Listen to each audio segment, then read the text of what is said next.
Hello बच्चों, मैं हूं आपकी हिंदी टीचर और मेरे क्लास में आप सभी का हार्दिक स्वागत है। बच्चों, हम लोग मुंशी प्रेमचंद जी द्वारा लिखित ईदगाह शीर्षक कहानी को पढ़ रहे हैं। ईदगाह शीर्षक कहानी से संबंधित 2 वीडियो मेरे चैनल पर अपलोड हो चुका है। पहला वीडियो कथा के सारांश से संबंधित है और दूसरा वीडियो है हामिद के चरित्र चित्रण से संबंधित। आज मैं ईदगाह शीर्षक कहानी के भाषा शैली को लेकर उपस्थित हूँ। तो हमेशा की तरह हर बात को मैं लिखकर प्रस्तुत कर रही हूँ। ईदगाह शीर्षक कहानी के भाषा शैली को समझाने के लिए मैंने कुछ उदाहरणों को भी लिखा है। आप इन उदाहरणों के अतिरिक्त अन्य उदाहरण भी दे सकते हैं जो ईदगाह कहानी से संबंधित हैं। तो चलिए आरंभ करती हूँ। देखिए, ईदगाह कहानी की भाषा शैली। ईदगाह कहानी की भाषा खड़ी बोली हिंदी है। इसे आप पहले याद रखें कि ईदगाह शीर्षक कहानी की भाषा क्या है? खड़ी बोली हिंदी। कहानी की भाषा सहज, सरल, स्वाभाविक और पात्रोचित है। यानी कहानी की भाषा कैसी है? सहज भी है, सरल भी है और बहुत ही स्वाभाविक भाषा है। इसके साथ ही साथ पात्रोचित, यानी जैसे पात्र हैं उनके अनुरूप भाषा का प्रयोग किया गया है। ईदगाह कहानी में हामिद मुख्य पात्र है और अन्य पात्र कुछ बच्चे जैसे महमूद, मोहसिन, सम्मी और नूरे हैं। तो मैंने यहाँ पर बच्चों का नाम क्यों बतलाया है? क्योंकि आपको यह जानना होगा कि ईदगाह कहानी में हामिद मुख्य पात्र है और हामिद के साथ ही साथ कुछ बच्चे भी हैं। तो बच्चों का आपसी वार्तालाप भी इस कहानी में हम देखते हैं। तो मुंशी प्रेमचंद जी ने बच्चों की भाषा के अनुरूप बच्चे किस तरह से बात करते हैं, उनमें क्या जिज्ञासा होती है, इन सारी बातों का उल्लेख किया है और उनके अनुरूप ही भाषा का भी प्रयोग किया है।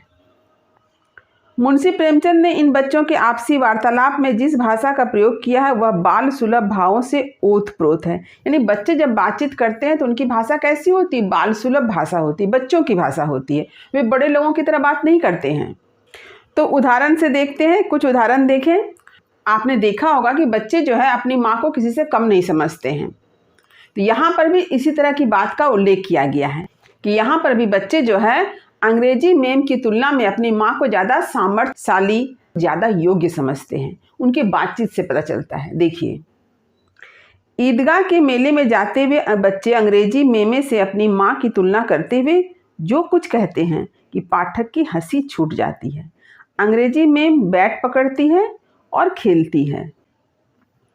महमूद ने कहा, हमारी अम्मी जान का तो हाथ कांपने लगे, अल्लाह कसम।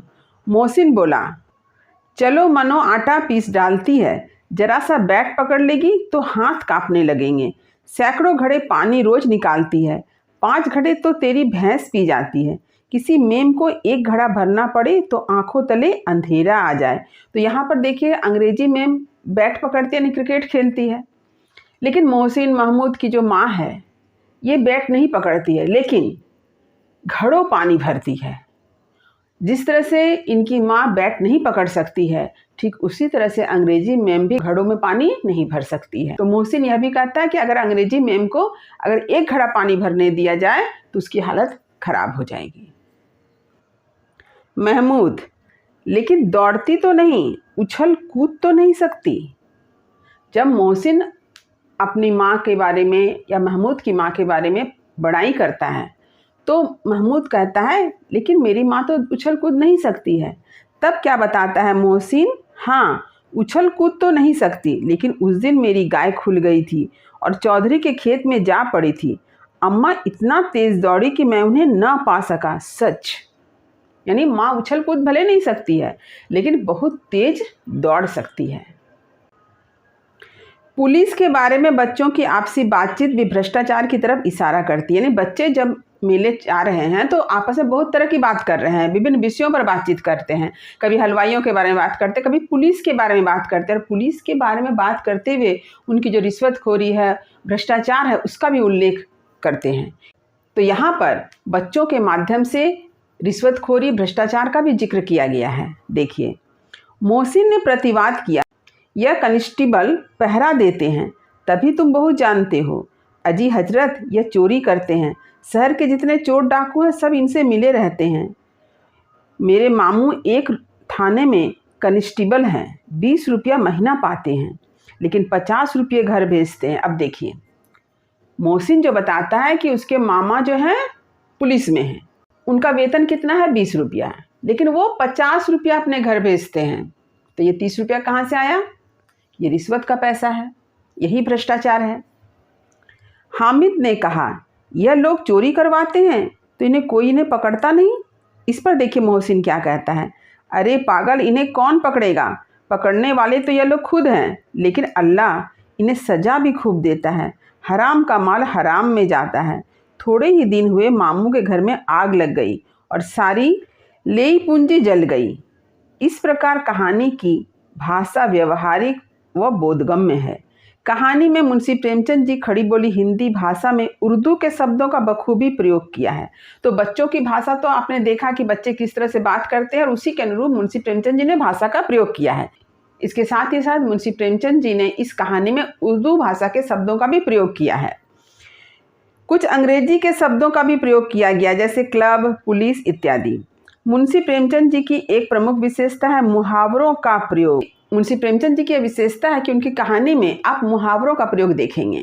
तो यहाँ पर भी, तो इस कहानी में भी बहुत से मुहावरे हैं, जैसे ईद मुहर्रम हो जाए, राई का पर्वत, अरमान निकालना, मुंह चुराना इत्यादि। आप इन मुहावरों के अतिरिक्त अन्य मुहावरे भी उदाहरण में लिख सकते हैं। ईदगाह कहानी में लेखक ने विविध शैली, कौन कौन सी शैली? वर्णनात्मक, व्यंग्यात्मक, चित्रात्मक, भावात्मक शैली का प्रयोग किया है। कहानी का आरंभ ही वर्णनात्मक शैली से हुआ है। तो वर्णनात्मक शैली का उदाहरण हम लोग कहानी के आरंभ में ही देखते हैं। रमजान के 30 रोज़ों के बाद ईद आई है। कितना मनोहर सुहावना प्रभात है। वृक्षों पर अजीब हरियाली है। खेतों में कुछ अजीब रौनक है। आसमान पर कुछ अजीब लालिमा है। इसी प्रकार मेले का वर्णन भी वर्णनात्मक शैली का सुंदर उदाहरण। तो मुंशी प्रेमचंद जी की यह कहानी वर्णनात्मक शैली में ही आगे बढ़ती है। कहीं मेले का वर्णन आता है, कहीं नमाज अदा करने का वर्णन आता है। अब देखिए व्यंग्यात्मक शैली का एक उदाहरण, अरे पागल, इन्हें कौन पकड़ेगा? पकड़ने वाले तो यह लोग खुद हैं। तो ये यहाँ पर उन्होंने व्यंग्य किया है। तो यहाँ पर मुंशी प्रेमचंद जी ने पुलिस पर व्यंग्य किया है। चित्रात्मक शैली, कितना सुंदर संचालन है, कितनी सुंदर व्यवस्था। लाखों सिर एक साथ सिजदे में झुक जाते हैं, फिर सबके सब एक साथ खड़े हो जाते हैं, एक साथ झुकते हैं और एक साथ घुटनों के बल बैठ जाते हैं। तो यहाँ पर जो वर्णन प्रस्तुत किया है नमाज अदा करने का, इसे जब आप पढ़ते हैं तो आपके आँखों के समक्ष एक चित्र उपस्थित हो जाता है, इसलिए यह चित्रात्मक शैली है। इसके बाद है भावात्मक शैली का उदाहरण। हामिद ने अपराधी भाव से कहा, तुम्हारी उंगलियां तवे से जल जाती थी, इसलिए मैंने इसे ले लिया। बुढ़िया का क्रोध तुरंत स्नेह में बदल गया, और स्नेह भी वह नहीं जो प्रगल्भ होता है और अपनी सारी कसक शब्दों में बिखेर देता है। यह मूक स्नेह था, खूब ठोस, रस और स्वाद से भरा हुआ। तो यह है भावात्मक शैली का उदाहरण। मैंने जो उदाहरण दिया ये आपके समझने के लिए है, आप इसे परीक्षा में भी लिख सकते हैं। अतः ईदगाह शीर्षक कहानी की भाषा सहज सरल होने के साथ प्रभावी भी है। भाषा शैली की दृष्टि से ईदगाह एक सफल कहानी है। यानी मुंशी प्रेमचंद जी ने जिस भाषा का प्रयोग ईदगाह शीर्षक कहानी में किया है, इसे पढ़ने से पाठक के मन पर एक अमिट छाप पड़ती है, यानी पाठक के ऊपर कहानी का प्रभाव पड़ता है। तो मुंशी प्रेमचंद जी ने ईदगाह शीर्षक कहानी में जिस भाषा का प्रयोग किया है, उस भाषा के आधार पर हम यही कह सकते हैं कि जब आप उस कहानी को पढ़ते हैं तो उनकी भाषा का प्रभाव पाठक के हृदय पर पड़ता है, यानी पाठक के हृदय पर अपना अमिट छाप छोड़ती है। मुंशी प्रेमचंद जी ने खड़ी बोली हिंदी के द्वारा अपनी भावनाओं को, अपनी विचारों को ईदगाह शीर्षक कहानी में प्रस्तुत किया है। इस दृष्टि से यह एक सफल कहानी है। तो उम्मीद करती हूँ ईदगाह शीर्षक कहानी की भाषा शैली आपको अच्छी तरह से समझ में आ गई होगी। यदि कहीं कुछ समझने में दिक्कत हुई हो तो कमेंट अवश्य करें, वीडियो को लाइक करें, सभी पढ़ने वाले विद्यार्थियों में इसे शेयर जरूर करें। जो बच्चे मेरे चैनल पर नए हैं वे चैनल को सब्सक्राइब करना ना भूलें, ताकि हर नई वीडियो का नोटिफिकेशन उन्हें समय समय पर मिल सके। तब तक पढ़ते रहिए, जीवन में आगे बढ़ते रहिए। मेरी शुभकामनाएं आप सभी बच्चों के साथ है। धन्यवाद।